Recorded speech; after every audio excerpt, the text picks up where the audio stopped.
How's it going?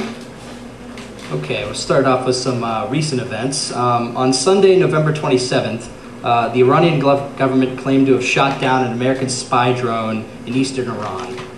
The United States asserts that no such drone was operating in Iranian airspace, despite the fact that the NATO military mission in Afghanistan, which is led by the United States, admitted that one of their reconnaissance drones had gone missing in the line of action that same week.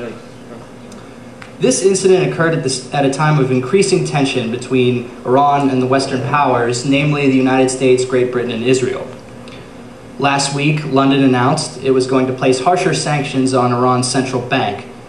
The reasoning behind the sanctions is that Iran is attempting to use its nuclear energy program to build a weapon with which it will threaten the Western world. Iran responded to the sanctions by kicking out the British ambassador in Tehran, and Britain retaliated by doing the same, kicking out the Iranian ambassador to London. Diplomacy between Iran and the West has not been this strained in quite some time. To make matters worse, the United States and Israel are escalating the rhetoric by making another round of war threats. Israeli Prime Minister Benjamin Netanyahu recently made public statements about the need to use military force against Iran, stating if the Obama administration must stop Iran from acquiring nuclear weapons, and quickly, or an imperiled Israel may be forced to attack Iran's nuclear facilities itself. Basically making an open threat to saying that if you're going to build nuclear power facilities, regardless of whether they're being used for a weapon or not, regardless if there's any proof, Israel may reserve the right to bomb them in a preemptive strike. Now, while Israel and the US condemn Iran's alleged nuclear weapons program, the two imperialist powers have been showcasing new missiles and weapons of mass destruction for the world. While Netanyahu was raving about the threat that Iran poses to the world, Israel was testing its latest intercontinental ballistics missiles. And the US just developed a bomb capable of traveling faster than the speed of sound, with the ability to strike any target in the world within 1 hour. All of this saber-rattling and vehement rhetoric can be difficult to decipher without understanding the context in which the conflict between Iran and the West takes place in. So what is the underlying conflict? Is it a struggle by world forces of democracy against the authoritarian regime in the Middle East, as is often depicted in the American media? Is it an anti-imperialist regime standing up to world imperialist powers, as Iran would say, or even some leftist groups in the United States, like the Workers' World Party and the Party for Socialism and Liberation? Or is it something different from this? Socialist action emphasizes that the current conflict between Iran and the West is a jostling of world imperialist powers, i.e. the US and Great Britain, etc., against a rival capitalist regime over regional dominance of power, resources, and markets in the Middle East. To understand how we arrived at this perspective, let's rewind the timeline back to 1979, during the Iranian Revolution, when the Islamic regime first took power. The mobilizations by the Iranian masses of working and oppressed people to overthrow their dictatorial government led by the Shah, who had been installed by a CIA-organized coup in 1953, was one of the largest and most powerful social movements of the 20th century. A massive general strike in the capital of Tehran shut down the entire city for over 6 months. As business owners and other capitalist elites fled the country in fear, workers began organizing themselves into workplace councils called shuras to plan and manage production on their own. In the course of the revolutionary movement, workers showed their power and began to feel how they could change society. So I have some pictures up here. This one is of a group of women protesting in March of 1979. And she's holding a sign that says, "Women's liberation is society's liberation." Can I get the next slide? Spacebar? The arrow key. Here's another women's demonstration that took place during 1979. These are some pictures of some female Iranian revolutionaries. And I have one more photo from '79. This is a large anti-Shah demonstration that happened in 1979, right before he was overthrown. So you can hold it there.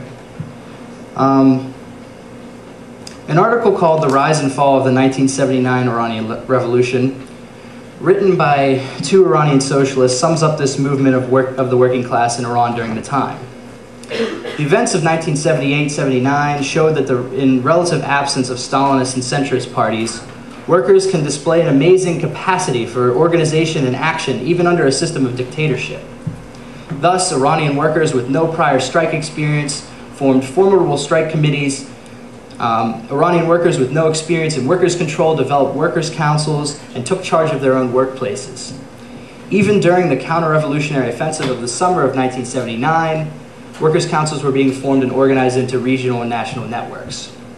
The main thing that was lacking to carry the revolution further was a specifically independent revolutionary working class leadership capable of providing a program for seizing power and organizing the government and economy democratically under workers' control. The crisis of working class leadership provided a power vacuum which the Islamists under Ayatollah Khomeini were able to fill themselves, and this paved the way for the counter-revolution in Iran. Can I get the next slide? After the Shah's government collapsed, the ruling elites transferred power over to a transitional government under the leadership of Ayatollah Khomeini. From the outset of the revolution in February 1979, Khomeini sought to undermine the workers' movement by undercutting the power that grassroots organizations, such as the workers' shuras, had on decision-making power in Iran.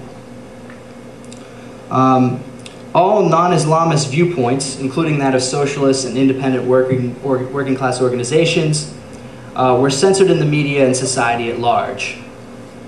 Khomeini also moved to disarm the neighborhood defense committees and other grassroots organizations that had armed themselves to overthrow the Shah and defend the revolution in its early stages. Khomeini and the Islamist leadership organized death squads to attack demonstrators and corral the movement. Then, in an undemocratic popular referendum was organized in which the Iranian people were given the choice to either continue the monarchy that they had just overthrown or give authority to the Islamist leadership. Obviously, they chose not to continue the monarchy, and Khomeini held the vote as meaning the people wanted an Islamic republic, despite the fact that no other option was given to them. By 1983, after another sustained attack on opposition currents and independent working class organizations, Khomeini had crushed his political opponents and maintained the capitalist order in Iran. Private ownership of industry remained, strikes were outlawed, independent trade unions were banned, and the minimum wage law that was established contained many loopholes which employers used to avoid paying their workers a decent wage. This situation still persists to this day. In order to maintain capitalism within Iran, the Islamists had to break the back of the working class movement with violent force and political repression. Yet despite conditions of dictatorship, both then and now, Iranian workers have still shown an impressive capacity for fighting back when they are pushed by ruling elites and business owners. Iran has seen no shortage of strikes, trade union struggles, and women's rights demonstrations in the years since 1979. I want to focus now on a new labor movement that emerged after the turn of the century. Can I get the next slide up there? In late 2005, thousands of